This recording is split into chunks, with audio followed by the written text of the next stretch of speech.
வணக்கம். ஜோதிடத்துல ராசியும் லக்னமும் ஒருத்தரோட வாழ்க்கையை தீர்மானிக்கிற ரொம்ப முக்கியமான விஷயங்கள்னு சொல்லலாம்.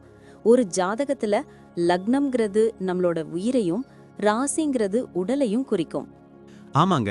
நம்ம பிறக்கிறப்ப கிழக்கு திசையில எந்த ராசி தெரியுதோ அதுதான் நம்மளோட லக்னம். இது 2 மணி நேரத்துக்கு ஒரு தடவை மாறும். அதனால ஒரு நாளைக்கு 12 லக்னங்கள் மாறி மாறி வரும். அதனால தான் லக்னம் ரொம்ப துல்லியமான தகவல்களை கொடுக்குன்னு சொல்றாங்க. சரியா சொன்னீங்க.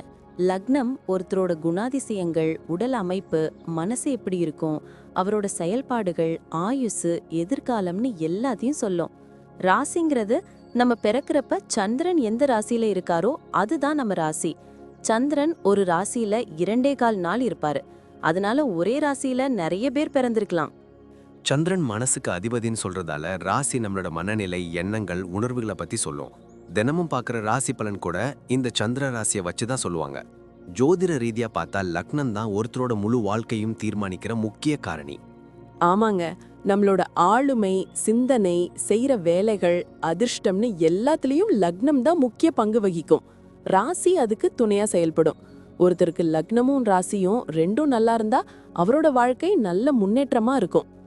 மேலும் லக்னம் மற்றும் ராசிக்கு அதிபதியான கிரகங்கள் ஜாதகத்துல எப்படி இருக்குங்கிறதையும் பார்க்கணும். ஒரு கிரகம் லக்னப்படி கெடுதல் பண்ற மாதிரி இருந்தாலும் ராசிப்படி அதே கிரகம் நல்ல பலன்களை கொடுத்தா அந்த கெடுதல் குறைஞ்சி நல்லதாவே மாற வாய்ப்பு இருக்கு.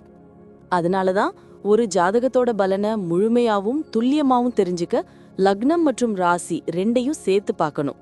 இப்போ நாம ஒவ்வொரு ராசி மற்றும் லக்னக்காரர்களோட தனித்தன்மைகள், அவங்க வாழ்க்கையில நடக்கிற முக்கியமான விஷயங்களை பத்தி விரிவா பார்க்க போறோம். இந்த பதிவை முழுசா பார்க்கறதுக்கு முன்னாடி நீங்க இன்னும் நம்ம சேனலை சப்ஸ்கிரைப் பண்ணலன்னா இப்பவே சப்ஸ்கிரைப் பண்ணிக்கோங்க. பக்கத்துல இருக்கிற பெல் பட்டனையும் கிளிக் பண்ணி வைங்க. அப்போதான் நம்ம போடுற ஒவ்வொரு புது பதிவும் உங்களுக்கு உடனே தெரியும். சரி வாங்க, இனி வீடியோக்குள்ள போகலாம். என்னப்பா, என்னோட ஜாதகத்தை பார்த்துட்டு ஏதோ டபுள் தனுசு அப்படின்னு சொன்னியே, அதுக்கு என்ன அர்த்தம்? கொஞ்சம் விளக்கமா சொல்ல. ஆமாம்பா, உனக்கு லக்னமும் தனுசு, ராசியும் தனுசு. அப்படின்னா உன் ஜாதகத்துல குரு பகவானோட ஆதிக்கம் ரொம்ப அதிகம்னு அர்த்தம். சிம்பிளா சொல்லணும்னா நீ ஒரு நடமாடும் என்சைக்ளோபீடியா. உன்கிட்ட இல்லாத அறிவே இல்லைன்னு சொல்லலாம்.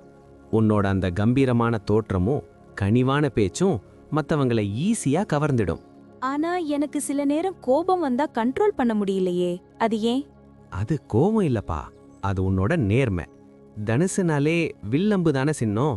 உன் மனசுல ஒன்னு வச்சுக்கிட்டு வெளியே ஒன்னு பேச தெரியாது. எதையும் ஓப்பனா பேசிடுவ. தர்மத்துக்கு கட்டுப்பட்டு நடக்கிறதால தப்பு நடக்கிற இடத்துல உன் அம்பு மாதிரி வார்த்தைகள் வேகமா வரும். இதனாலேயே உனக்கு ஒரு கௌரவமான ஃப்ரெண்ட் சர்க்கிள் இருக்கும். என் ஃபேமிலி விஷயத்துல நான் எப்படி இருப்பேன்னு நினைக்கிறேன்? நீ உன் குடும்பத்துக்கு ஒரு பெரிய தூண் மாதிரி. மத்தவங்க கேட்கறதுக்கு முன்னாடியே அவங்க தேவையை புரிஞ்சு செய்வ. உன் ஒய்ஃப் கிட்ட ஒரு நல்ல ஃப்ரெண்டா இருப்ப. ஆனா ஒன்னு, வீட்ல ஏதாவது பிரச்சனைன்னா நீ சொல்றது தான் ஃபைனல் முடிவா இருக்கும். ஏன்னா நீ நியாயமா தான் பேசுவேன்னு உன் குடும்பத்துக்கே ஒரு நம்பிக்கை இருக்கு. உன் உடன் பிறந்தவங்க கூட அப்பப்போ சின்ன சண்டை வந்தாலும் அவங்களுக்கு ஒரு கஷ்டம்னா நீ தான் ஆளா நிப்ப. பிசினஸ் பண்ணலாமா இல்ல வேலைக்கே போயிடலாமா? உண்மைய சொல்லணும்னா நீ யாருக்கிட்டையும் அடங்கி வேலை செய்யற டைப் கிடையாது. உனக்கு அட்வைஸ் பண்றது, சொல்லி கொடுக்கறது, சட்டம், பேங்கிங் இதெல்லாம் சூப்பரா செட் ஆகும். நீ ஒரு கம்பெனியில மேனேஜரா இருந்தா கூட அங்க உன்னோட பேச்சுக்கு ஒரு தனி மதிப்பு இருக்கும். முடிஞ்ச வரைக்கும் சொந்தமா பிசினஸ் பண்றது தான் உனக்கு கௌரவம். ஆனா ஒன்னு, லாபத்தை விட நியாயத்துக்கு தான் முக்கியத்துவம் கொடுப்ப. அதனாலேயே உன் மேல கஸ்டமர்ஸுக்கு பெரிய நம்பிக்கை வரும். காசு பணம் எப்படி வரும்? சேமிக்க முடியுமா? குருவோட அருள் இருக்கிறதால உனக்கு வருமானம் பல வழிகள்ல வரும். ஆனா நீ தர்ம பிரபுவாச்சே, மற்றவங்களுக்கு உதவுறதுக்கும் கோயில் காரியங்களுக்கும் தாராளமா செலவு பண்ணுவ. நிலம், வீடு மேல இன்வெஸ்ட் பண்ணு, அதுதான் உனக்கு லாபம் தரும். மற்றவங்களுக்கு கைமாத்தா காசு கொடுக்கும்போது மட்டும் கொஞ்சம் யோசிச்சு கொடு. ஏன்னா கொடுத்த காசு திரும்பி வர லேட் ஆகும். ஹெல்த் பத்தி கொஞ்சம் சொல்லு, அப்பப்போ டயர்ட் ஆயிடுறேன். தனுசு ராசிக்கு பொதுவாவே உடல் உஷ்ணம் அதிகம். அதனால இடுப்பு வலி, தொடை பகுதிகளில் பிரச்சனை வரலாம். ரொம்ப நேரம் ஒரே இடத்துல உட்காந்து வேலை பார்க்காத. தண்ணி நிறைய குடி. அப்புறம் இந்த எண்ணெய் பலகாரம், கொழுப்பு ஐட்டத்தை கொஞ்சம் குறைச்சிக்கோ. ஏன்னா லிவர் சம்பந்தமான விஷயத்துல நீ கவனமா இருக்கணும். டெய்லி ஒரு 10 நிமிஷம் மெடிடேஷன் பண்ணு. உன் மனசு இன்னும் அமைதியாகும். என் பசங்க பத்தி ஏதாவது சொல்லேன். உன் பசங்க உன்னையே மிஞ்சிற அளவுக்கு அறிவாளியா இருப்பாங்க. நீ அவங்க கிட்ட கொஞ்சம் கண்டிப்பா இருந்தாலும் அது அவங்க நல்லதுக்கு தான்னு அவங்க புரிஞ்சுக்குவாங்க.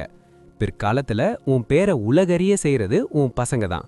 உன்னோட வயசான காலத்துல அவங்க உன்னை ஒரு ராஜா மாதிரி பார்த்துப்பாங்க. இன்னொரு முக்கியமான விஷயம், உனக்கு டிராவல் பண்றதுன்னா ரொம்ப பிடிக்கும். அதுவும் ஆன்மீக பயணம், மலைப்பகுதிகளுக்கு போறதுன்னா உனக்கு உயிர். அந்த மாதிரி ட்ரிப்பு போயிட்டு வந்தாலே உனக்கு ஒரு புது எனர்ஜி கிடைக்கும். உனக்கு உள்ளுணர்வு ரொம்ப அதிகம். ஏதாவது தப்பு நடக்க போகுதுன்னா உன் மனசு முன்னாடியே சொல்லிடும். கரெக்டா சொன்னப்பா. அப்படியே நடக்கிற மாதிரி தான் எனக்கும் தோணுது. தனுசுல பிறக்கிறதே ஒரு gift தான். நீ மத்தவங்களுக்கு ஒரு நல்ல வழிகாட்டியா இருப்ப. எதை பத்தியும் கவலைப்படாத. உன் நேர்மையும் தைரியமும் உன்னை என்னைக்குமே கைவிடாது. குரு பகவான் ஆசி உனக்கு எப்பவுமே உண்டு. ரொம்ப தேங்க்ஸ்பா. மனசுக்கு ரொம்ப நிம்மதியா இருக்கு. நன்றி. நான் இப்போ சொன்ன விஷயங்கள் எல்லாம் பொதுவான பலன்கள் மட்டும்தான். உங்களுடைய சுய ஜாதகத்தை பொறுத்து சில விஷயங்கள் மாறுபட வாய்ப்பிருக்கு.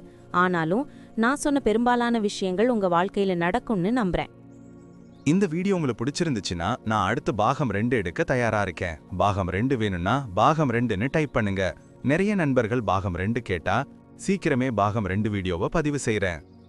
இந்த வீடியோ உங்களுக்கு பிடிச்சிருந்தா லைக் பண்ணுங்க, ஷேர் பண்ணுங்க, நம்ம சேனலை சப்ஸ்கிரைப் பண்ணுங்க, பக்கத்துல இருக்கிற ஆல் பட்டனை கிளிக் பண்ணி வச்சுக்கோங்க. அப்போதான் நாங்க போடுற வீடியோக்கள் உங்களுக்கு உடனுக்குடன் நோட்டிஃபிகேஷனா வரும். உங்களுடைய எதிர்கால வெற்றிக்கு என்னுடைய வாழ்த்துக்கள். நன்றி. வாழ்க வளமுடன்.